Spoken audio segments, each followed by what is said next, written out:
Hi there guys, Strix here, and I'm bringing you an update video over the poll results on May 19th, 2016. If you guys like the video and want to see one of these every week, be sure to let me know here in the comment section. I appreciate reading all your guys' comments. Now let's move on to the poll results. This poll was a fairly important one. There were 17 questions this week, and nearly all of them were content related to Zaya. Almost all the questions this week passed. Now let's go over them one by one. Question 1 covered a new area on Zaya called the Catacombs of Kourend. This would be a large tunnel system underneath Zaya that is filled with monsters and a demi-boss for you to kill. This passed nearly unanimously at 95%, and there's a lot behind this question, so I'd like to dive into the dev blog as well to give you guys a little bit of information about that. Importantly, the dev blog details that the Catacombs is a multi-combat area and allows for no cannons. In my honest opinion, this will end up screwing Iron Man. Just look at the Monkey Madness 2 update. It was an entirely multi-combat zone where you could kill the gorillas, and they ended up just extending it a few days later to include a single combat zone. I think Jagex should probably learn from that and consider making at least a few single combat areas within the dungeon, because the next part is important. Additionally, the bones buried in the catacomb will restore your prayer by a small amount. This applies to your Bone Crusher as well. Since I personally have a full Bone Crusher, I'm pretty damn excited for this update. I don't canon tasks because I'm an Iron Man, and I love using Piety for the bonus XP it gives you. It increases your Slayer XP rate by a lot to use Piety, but I don't really enjoy prayer flicking every single task. Since I'm Iron, I'm not really willing to waste my prayer potions either, so I end up not flicking many tasks that I probably should. The Zaya Catacomb sounds like a nice middle ground, honestly, and hopefully it isn't really overpowered and it doesn't end up trivializing Slayer. I can definitely see some new Slayer methods coming out of this though, so I'm very excited for this update. Finally, the creatures within the dungeon will drop pieces of a Dark Totem, which once you complete it will be used to access the demi-boss in the dungeon. The demi-boss additionally is guaranteed a hard clue scroll drop with a good chance of getting an elite clue scroll, in addition to having consistently valuable loot. They didn't really go into much detail on that one, but consistently valuable leads me to believe it's good. Personally, I would be excited to see something in the way of prayer potion or super restores. Either seeds or herbs would be a great drop from the boss, but I guess we'll just have to wait and see on that one. Personally, I'm very happy to see more demi-bosses and unique enemies in the game, and this Catacombs of Kourend definitely seems like a unique zone that potentially could change Slayer by quite a bit. Now, question 2 is also related to the Catacombs of Kourend. This seems like a fairly big piece of content, and this one is an additional item. It is a new best-in-slot item for slaying demons called the Arclight. This weapon would provide greater accuracy and damage than an Abyssal Tentacle when used against demons. Obviously, that has big implications for demonic gorillas, Abyssal Demon Slayer tasks, Zamorak God Wars dungeon, and a couple more things in the game. This item would be dropped in pieces that you would obtain via demons slain in the catacombs. This poll question passed pretty easily at 88%. I'm pretty happy to go through the dev blog for this one as well. The dev blog is pretty detailed. It says that there will be 3 different archaic shards that will be used with the Darklight to upgrade it into the Arclight. So you will need the Darklight to get the Arclight. The Arclight would be a 75 attack required weapon, which will degrade over time and need additional shards to recharge it. So likely this is an untradeable item since it degrades. I think the Darklight is already an untradeable item, but that is worth noting.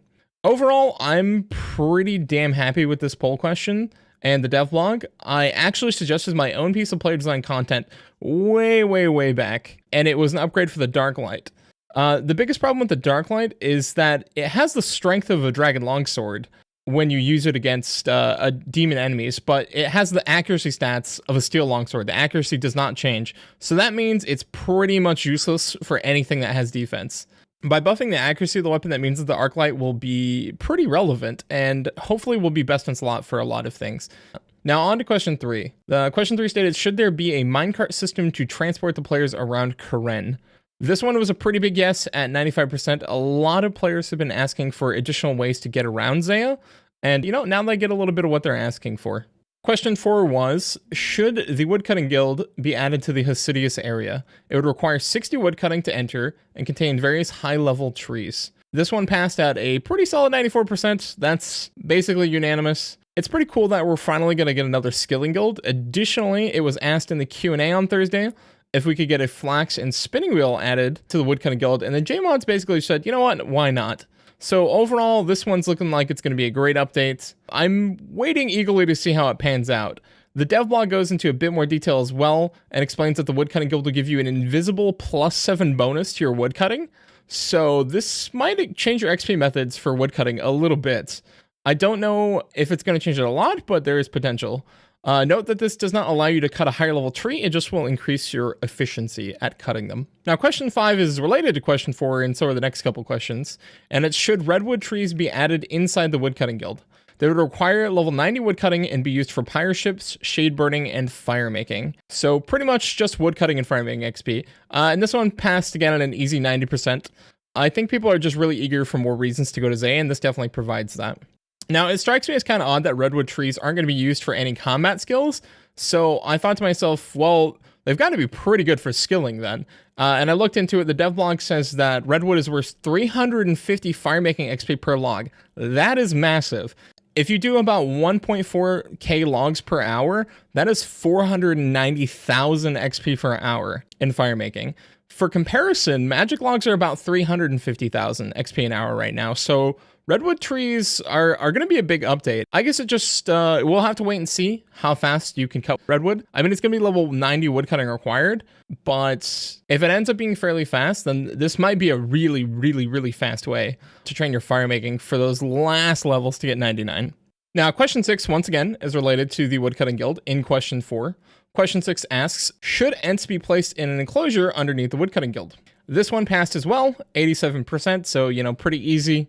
Ents have never really been particularly active content out in the wilderness, and I don't know if taking them out of the wilderness and putting them in the woodcutting guild is going to make them more used. Only time's really going to tell on this one. Something to be aware of is that logs from Ents are noted, so this could potentially be really nice. Now, question 7 is not related to the woodcutting guild, and is instead about low-level thieving on Kourend. Question 7 asks, should fruit stalls be introduced to Zaya? The rewards are various fruits, and rarely you will receive papayas and a new Gala Vanova fruit. Man, that is hard to say. Gala Vanova would be a new item that would be used to make botanical pies, which provide a +4 boost to herblore. This question passed at 90%, but I'm not really sure if that's just because we're getting a +4 herblore boost, or because people actually want an alternate ways to get papayas, or maybe they just want more Zaya content. Either way, this looks to be a nice little addition, and an easier way to obtain important boosts like herblore is great, especially for Iron Men and people looking to do their diaries. The devblog details that the stalls would require level 25 thieving. You can actually check it out on Twitter. I believe Mod Maz and Mod Kourend are tweeting about this update right now. Questions 8, 9, and 10 all passed, and they were already added in this week's update. Those updates were the Soul Bearer, Buyable Dynamite, and Sand Crabs. It was a pretty quick turnaround for Jagex, so good job to those guys. And if you want to check those updates out and my thoughts on them, head over to my update video here by clicking the annotation. An interesting note is about 16% of those who voted on the question of buyable dynamites ended up abstaining. I think this shows just how many people are entirely unaware of how blast mining works and how this might affect blast mining, because not enough players really do the activity, honestly. My thoughts on that update are covered in the other video, so let's move on. Next up, the question 11 is about player-owned houses on Great Kourend. Now, there would be one portal located in the southern Hasidius area, and this one passed at pretty big 93%, unanimous update. Having a house in Zaya would definitely be very, very useful. The devblog doesn't really provide any additional details, such as the construction level required, but I think we can expect the sort of thing that we would get from other house portals. And by that, I mean namely the ability that we can redirect our house tablets there. I think accessibility is really important to making Zaya more widely used by the players, and having the ability to redirect to Zaya would definitely help with that. Question number 12 was a cosmetic change, and one of the few questions that did not pass this poll. This one caused a bit of controversy over on Reddit, no surprise there, but it was because of the associated image. The poll had a link to the image. Here it is. Now, the reason that this caused controversy is because the question was in the wrong order. The question was phrased, should the appearance of the Dragon Defender be changed to remove the pink glow? And it said, when you click the link, it said before and after. Now, it showed the after picture on the left and the before picture on the right. So that's obviously a little confusing. And that's why this question is going to end up being re-polled, because it failed at 70%. So that's a pretty close margin. I'm not entirely sure if this one's going to pass. If it gets re-polled, quite a few people I asked in-game and in my CC, they actually like the current model and don't want it changed, or don't really think it should be changed, or have no feeling on it. Quite a few people abstained from this question, so not sure if it's going to pass, but it looks like it might. It got 70% on this poll, so there's a good chance. Now, question number 13 is something that the community has been asking for a very long time now, and that is cosmetic boss Slayer Helms for the KQ head, KBD head, and Abyssal head. The Slayer Helm upgrade will consume the head, and it will cost a large amount of Slayer points. The devlog doesn't really detail the exact amount of points. We haven't really got a lot of detail about that, but this passed with a totally unanimous 95%. That's about as good as it gets on a poll. I think most people have probably seen this image, and some of you may have seen the work ModGhost has put in on the Q&A stream. Overall, I'm really excited for this update. It's a nice cosmetic. I mean, there are a lot of cosmetics in old school, and I don't want it to get like RS3 where you have no idea what someone's wearing because there's so many different weird outfits and stuff. But I am very excited for this update, and I'm actually a little upset. I dropped my KBD head a few months ago, so I'm going to have to go get another one of those. Now, question 14 covers something near and dear to my heart. This is Redirection Scrolls for Iron Men. This is a topic that's super important to a lot of Iron Men in the community, and I am very happy to tell you guys that it passed at 81%. That is not a large margin, but I am super glad that it passed. Realistically, this has very little impact on the game, outside of quality of life for Iron Men players. And interesting enough, 15% of the players who voted decided to abstain from this question. It's kind of nice to see that players are abstaining from Iron Man questions. Hopefully this means that mostly Iron Men are getting their say on Iron Man polls. And this means that we'll probably get treated a little bit fairly in terms of updates in future polls. This has already been added into this week's update, so good one on that, JX.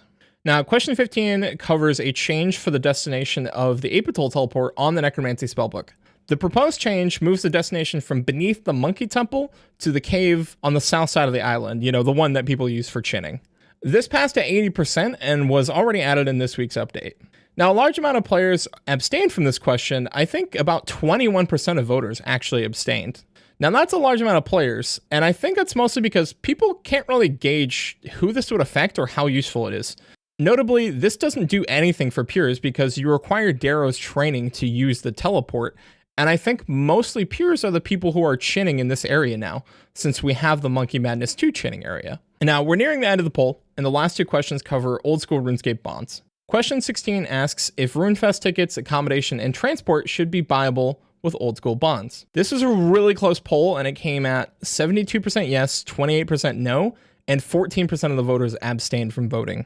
Personally, I'm a bit surprised that this one didn't pass, but maybe players thought it would heavily affect bond prices. I would like to note that the old school RuneScape bond prices have a pretty direct correlation to RS3 bond prices, and they're probably going to rise anyways, since old school RS players are just simply going to swap gold and purchase RS3 bonds if they want to go to RuneFest that way. I'm pretty against swapping, but that's the reality of the situation that we're in, and I feel kind of bad. People are definitely going to get scammed because of this. Now, question 17, however, did pass, and that was at 78%, and this one allows players to change their names with old school RS bonds. Now, that's a tight poll at 78%, but RS3 has had this feature for a while. It's fairly useful, so I don't really see why old school shouldn't have it. I mean, it does allow scammers to change their names easier, but they would just do that with RS3 bonds anyways. And that pretty much wraps up this week's poll and a lot of the things that were going on in the dev blogs. I hope you guys enjoyed the video. Let me know in the comments if you want to see more of these every week. Please remember to subscribe, like, and share the video with your friends as well. That'll help me out a lot. I put in a lot of work to this video, so you guys have a good one, and I will see you guys next time.